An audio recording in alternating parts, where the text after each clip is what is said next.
نبی پاک صلی اللہ علیہ وسلم مدینے جب تشریف لائے، کل میں نے سہون یہ کہا تھا حضرت فاطمہ زہرا رضی اللہ تعالیٰ عنہا کی شادی حالانکہ وہ بدر کے بعد ہوئی اور دوسری ہجری میں ہوئی، اور حضرت مولا کائنات علی مرتضیٰ رضی اللہ تعالیٰ عنہ کے ساتھ جو نکاح ہوا مسجد نبوی میں نہایت سادگی کے ساتھ نکاح ہوا۔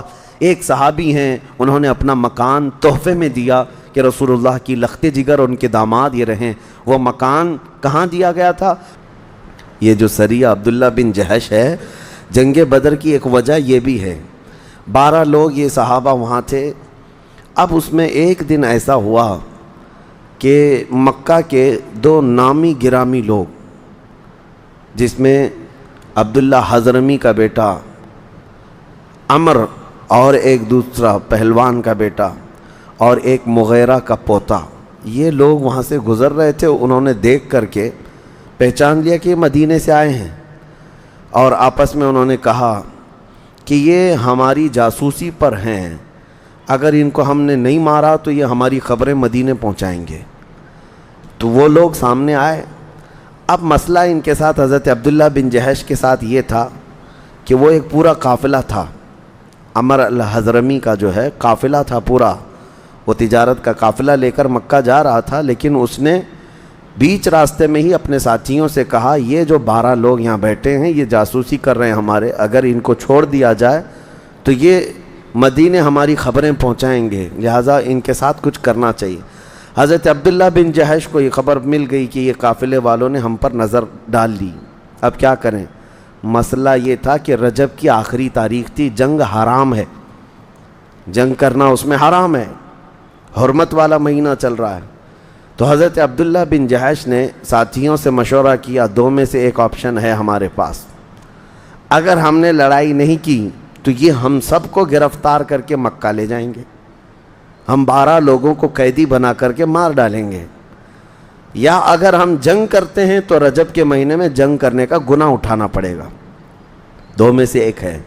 پھر اس بات پر اتفاق ہو گیا نہیں، جان بچانا فرض ہے، ہم لڑیں گے اور اپنی جان بچائیں گے اور حرمت والے مہینے کا جو کفارہ ہوگا وہ ادا کریں گے اور بارگاہ مصطفیٰ میں اس مسئلے کو رکھیں گے۔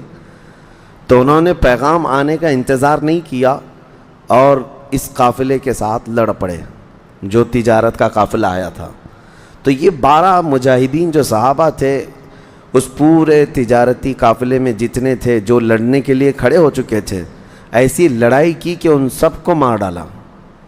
عمر الحضرمی، مغیرہ کا پوتا، سب کے سب موت کے گھاٹ اتر گئے، اور یہ پہلی جنگ ہے جس میں موت ہوئی، یعنی اس سے پہلے تیر بازی ہوئی، تلواریں ہوئی، لیکن جنگیں نہیں ہوئی تھیں باضابطہ۔ یہ سریہ عبداللہ بن جہش جس میں 3 لوگ مارے گئے تھے، بڑے بڑے جو ہیں وہ کفار کے نامی گرامی لوگوں کے بیٹے تھے، اور اس کے بعد حضرت عبداللہ بن جہش کے ہاتھ میں یہ مال غنیمت بھی آیا اور سب لے کر کے مدینے آ گئے۔ حضور صلی اللہ علیہ وسلم سے معاملہ عرض کیا کہ ایسا ایسا معاملہ ہوا ہے، رجب کی آخری تاریخ تھی۔ تو اب حضور پاک صلی اللہ تعالیٰ علیہ وسلم نے فرمایا تم نے جو کیا وہ بالکل ٹھیک ہے، اس لیے کہ تمہاری جان کی حفاظت یہاں بہت ضروری تھی، تم رسول اللہ کی اطاعت میں تھے۔ اب یہ رجب کی تاریخ ختم ہو گئی، شعبان آیا، مکہ میں یہ خبر پھیل گئی، عمر حضرمی مارا گیا ہے، مغیرہ کا پوتا مارا گیا ہے، فلاں بن فلاں مارا گیا ہے۔ مکہ میں کھلبلی مچ گئی کہ اتنے بڑے بڑے گھر والوں کو مدینے سے چند لوگ آ کر مار گئے، حالانکہ وہ مارنے کے لیے نہیں آئے تھے، لیکن وہ اپنی جان بچانا چاہ رہے تھے۔ یہ مکہ کا جو قافلہ تجارت کا تھا یہ خود زبردستی اترے مقام نخلا میں، اور رسول اللہ کے یہ 12 صحابہ کو مارنا چاہتے تھے لیکن خود مر گئے۔ بات یہی تھی۔ اب مکہ والوں میں انتقام کی آگ بھڑک گئی، کہا کہ انہوں نے ہمارے بیٹوں کو مارا ہے، اب ہم بدلہ لیں گے۔ اسی بدلے کی آگ میں وہ 1000 لوگوں کو لے کر کے رمضان میں بدر تک آئے۔ تو سریہ عبداللہ بن جہش جو ہے وہ بھی ایک سبب تھا جنگ بدر کا۔ جنگ بدر میں وہ اپنے بدلہ لینے کے لیے آئے تھے۔ اب جو جنگ بدر ہوئی اس کی تفصیلات میں نے آپ کو بتا دیا ہے، کیسے کیسے ہوئی، اس جنگ میں کیا کیا معاملات ہوئے۔ بہرحال 17 رمضان المبارک 2 ہجری کو جنگ بدر واقع ہوئی۔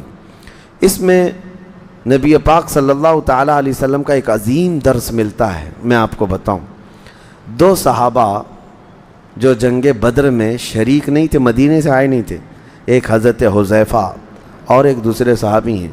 یہ کہیں دوسری جگہ سے آ رہے تھے بدر میں جانے کے لیے. بیچ راستے میں کافروں کی ایک جماعت نے ان کو پکڑ لیا. وہ بھی بڑے بڑے لوگ تھے کفار. یہ دونوں صحابہ کو پکڑ لیا اور کہا, کہاں جا رہے ہو؟ یقیناً تم محمد صلی اللہ علیہ وسلم اور ان کے ساتھیوں کی مدد کرنے کے لیے بدر میں جا رہے ہو, جنگ میں. حضرت حذیفہ اور ان کے 2 ساتھی تھے, ظاہر سی بات ہے جا تو وہاں رہے تھے.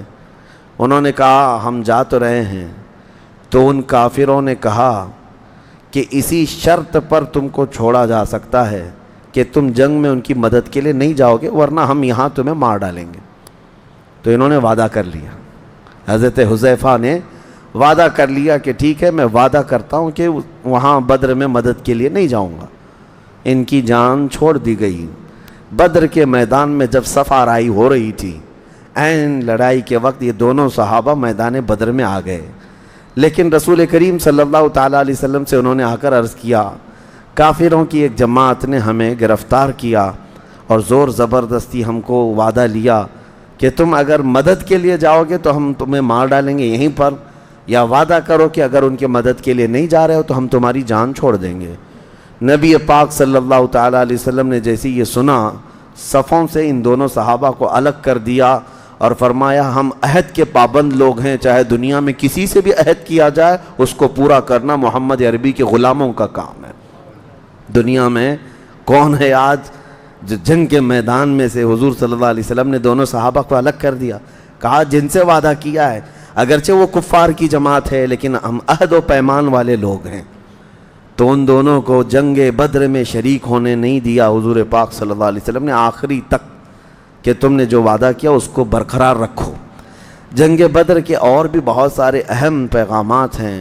جب یہ ختم ہو گئی تو واپس جب بدر کے لوگوں کو لے کر حضور صلی اللہ تعالیٰ علیہ وسلم تشریف لا رہے تھے مدینے کی طرف, 3 دن تک بدر کے میدان میں آپ نے قیام فرمایا اور وادی صفرا ایک جگہ ہے وہاں پر مال غنیمت سب کو تقسیم کیا. اب جو 70 قیدی آئے تھے ان کو فدیہ لے کر کے حضور آزاد کر رہے تھے. کسی سے 4000 درہم فدیہ دیں اور آزاد ہو جائیں. اس میں جو لوگ فدیہ دینے کی طاقت نہیں رکھتے تھے ان کے لیے دوسرا آپشن تھا کہ وہ انصار کے 10 بچوں کو لکھنا سکھا دیں یا کوئی ہنر جانتے ہیں تو سکھا دیں اور آزاد ہو جائیں. یہ جنگ بدر کے قیدیوں کے ساتھ میرے آقا صلی اللہ علیہ وسلم کا سلوک تھا.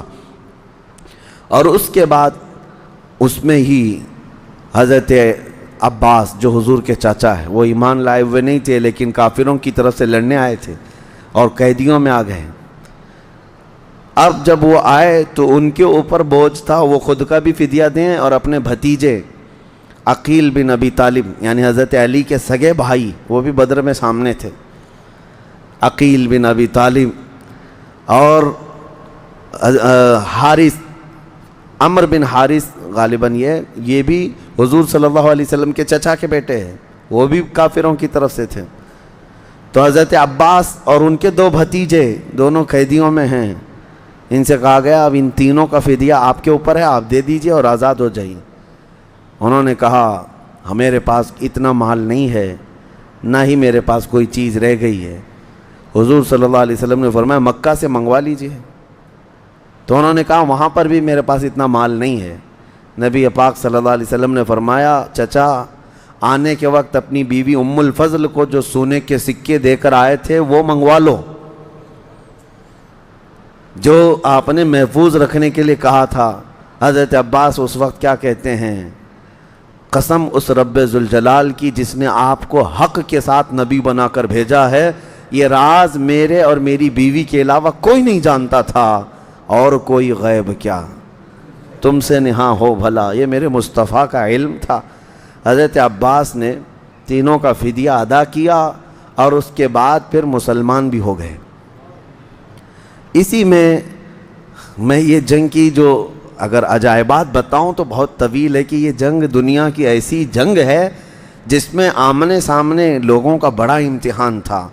ادھر ماموں ہے سامنے بھانجا ہے، ادھر چاچا ہے سامنے بھتیجا ہے، ادھر بھائی ادھر بھائی، ادھر باپ ادھر بیٹا، پورے کے پورے رشتے ہیں۔ حضرت ابوبکر ادھر ہیں، بیٹا ادھر ہے، حضرت عمر ادھر ہیں، ماموں ادھر ہے۔ حضرت عمر رضی اللہ تعالیٰ عنہ کا سگا ماموں ہے ابو جہل، ایک دو نہیں، خود رسول کریم صلی اللہ علیہ وسلم کے داماد ابو العاص حضرت زینب کے شوہر جنگ بدر کے کافروں میں ہے۔ حضور صلی اللہ علیہ وسلم کی بڑی بیٹی حضرت زینب جن کے نکاح میں تھے ابو العاص، وہ ایمان لائے نہیں تھے کیونکہ ان کا نکاح ہجرت سے پہلے ہی مکہ میں ہو گیا، اور حضرت زینب تو اسی وقت ایمان لائی تھیں جب حضور نے اعلان فرمایا۔ ابو العاص نے کیا کیا؟ ایمان بھی نہیں لایا اور اپنی بیوی کو چھوڑا بھی نہیں، حالانکہ حضور کی دو بیٹیاں حضرت رقیہ اور حضرت ام کلثوم، یہ دونوں جو ہیں پہلے حضرت عثمان کے نکاح میں نہیں تھی، عتبہ اور شیبہ کے نکاح میں تھیں، اور ان دونوں نے حضور کے اعلان نبوت کے بعد دونوں کو اپنی بیویوں کو طلاق دے دیا، حضور کی بیٹیوں کو، اور جب وہ طلاق ہو کر گھر میں آئیں تو حضرت عثمان غنی نے حضرت رقیہ سے نکاح کیا تھا، اور پھر ان کے انتقال کے بعد حضرت ام کلثوم سے نکاح کیا۔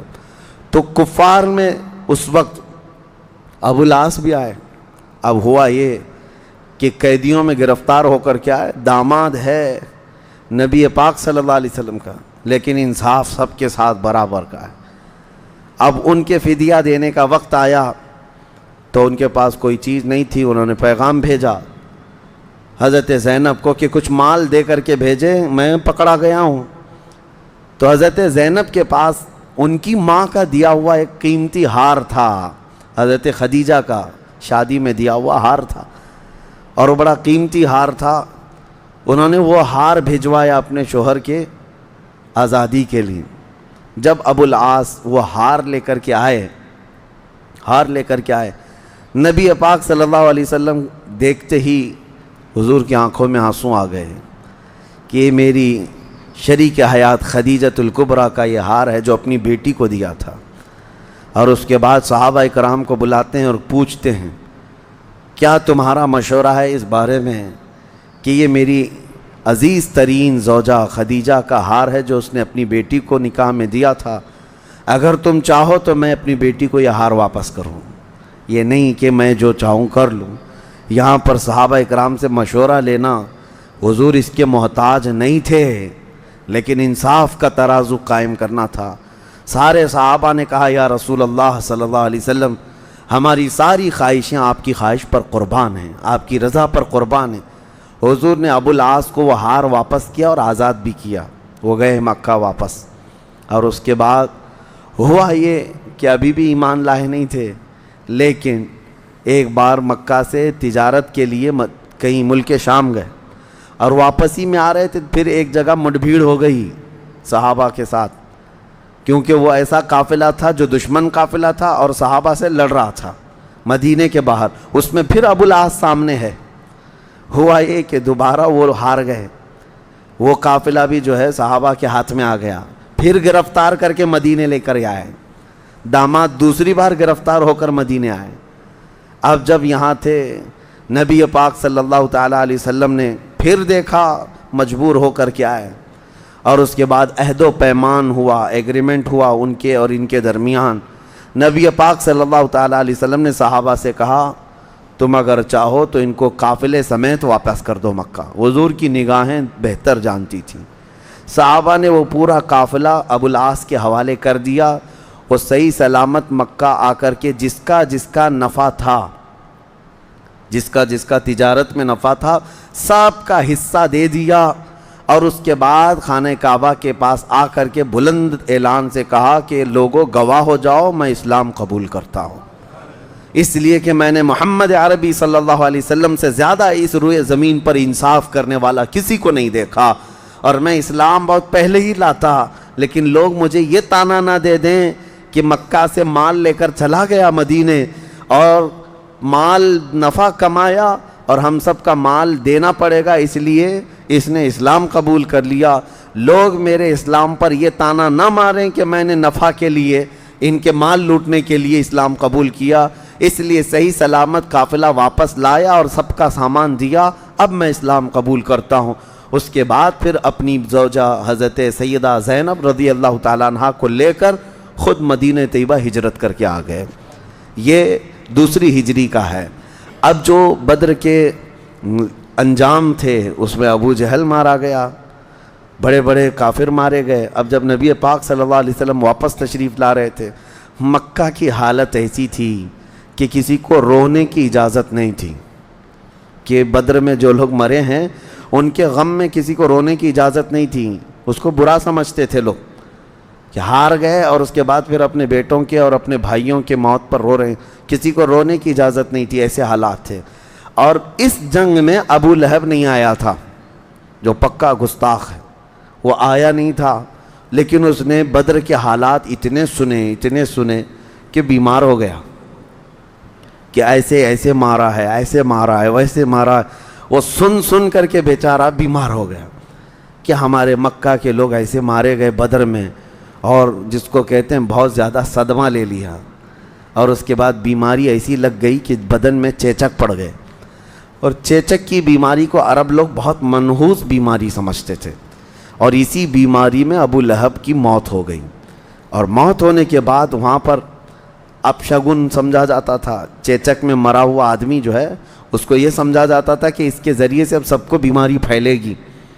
آج ہمارے ہاں بھی بیچارے جو ہندو لوگ ہیں وہ بہت ساری ایسی موتوں کو ہاتھ بھی نہیں لگاتے۔ بیچارے کورونا میں کتنے تو باپ ایسے چلے گئے، ان کا بیٹا کوئی پکڑنے بھی نہیں آیا۔ اسلام میں یہ نہیں ہے میرے عزیزو، چاہے وہ کسی بھی طرح کی موت میں مرے۔ الحمدللہ میں نے دیکھا ہے، میرے ایک ساتھی ہیں، میرے سے جونیئر ہیں اگرچہ، وہ انگلینڈ میں رہتے ہیں، لیکن تقریباً 200 سے زیادہ باڈی ایسی جو کرونا میں ختم ہو چکے تھے، ان کو اپنے ہاتھوں سے نہلایا بھی ہے، کفنایا بھی ہے اور دفنایا بھی ہے۔ حافظ قرآن ہیں، یہ اور بات ہے کہ لندن میں رہتے ہیں جو بھی ہیں، لیکن اسلام ساتھ میں ہے، جس کی وجہ سے اسلام نے یہ ہمیں درس دیا ہے کہ اپنی میتوں کا احترام کرو۔ اپنی میت، کیا ہمارے ہاں ایکسیڈنٹ ہو کر کے پھٹ جاتے ہیں ان کو نہیں غسل دیا جاتا؟ کیا ہمارے ہاں کئی جل کر کے انتقال کر جاتے ہیں ان کو بھی غسل دیا جاتا ہے؟ طریقے ہیں، لیکن چھوت چھات اسلام میں نہیں ہے۔ ابو لہب تو مر گیا، لیکن 3 دن تک اس کے بیٹوں نے ہاتھ نہیں لگایا، اور اس کے بعد ہوا یہ کہ کیا کریں، لوگوں کی باتیں سننے کے ڈر سے اس کے بیٹوں نے لاش کو کپڑے میں باندھ کر کے اٹھایا اور ایک گڑھے میں لے جا کر ڈال دیا، اور ایسے ڈالا کہ مٹی ڈھانکنے کی بھی ان کے پاس فرصت نہیں تھی۔ روایت ہے کہ جب سب لوگوں کو پتہ چلا کہ کھلے گڑھے میں ابو لہب کی لاش ہے، تو لوگ سب جگہ سے آئے کہ اس کی نحوست پورے مکہ میں نہ آئے، بڑے بڑے پتھر سب ہاتھوں میں لائے اور اتنے پتھر اس پہ ڈالے کہ وہ قبر بھر گئی۔ یہ انجام ہے اس گستاخ کا جس نے سب سے پہلے میرے آقا کو گالی دی تھی، تبن لک یا محمد، اے محمد تمہارے ہاتھ ٹوٹ جائیں، تمہارا ہاتھ برباد ہو، نعوذ باللہ۔ اس کی مذمت میں اللہ نے قرآن کی پورے سورہ اتاری، تبت یدا ابی لہب و تب، ابو لہب کے دونوں ہاتھ برباد ہو جائیں۔ اللہ کریم نے اس گستاخ رسول کا جواب دیا، اور آج تک ہم تلاوت کرتے ہیں۔ یہ بھی دوسری ہجری میں مرا ابو لہب مکہ میں۔ اس کے بعد جو بدر کے بعد کے جو حالات ہیں، نبی پاک صلی اللہ علیہ وسلم مدینے جب تشریف لائے، کل میں نے سہون یہ کہا تھا حضرت فاطمہ زہرا رضی اللہ تعالیٰ عنہ کی شادی، حالانکہ وہ بدر کے بعد ہوئی اور دوسری ہجری میں ہوئی، اور حضرت مولا کائنات علی مرتضیٰ رضی اللہ تعالیٰ عنہ کے ساتھ جو نکاح ہوا مسجد نبوی میں، نہایت سادگی کے ساتھ نکاح ہوا۔ ایک صحابی ہیں، انہوں نے اپنا مکان تحفے میں دیا کہ رسول اللہ کی لخت جگر اور ان کے داماد یہ رہیں۔ وہ مکان کہاں دیا گیا تھا؟ حضور صلی اللہ علیہ وسلم کا جو حجرہ حضرت عائشہ کا تھا، اس حجرے سے بالکل متصل لگا ہوا حضرت فاطمہ اور حضرت علی کا حجرہ تھا۔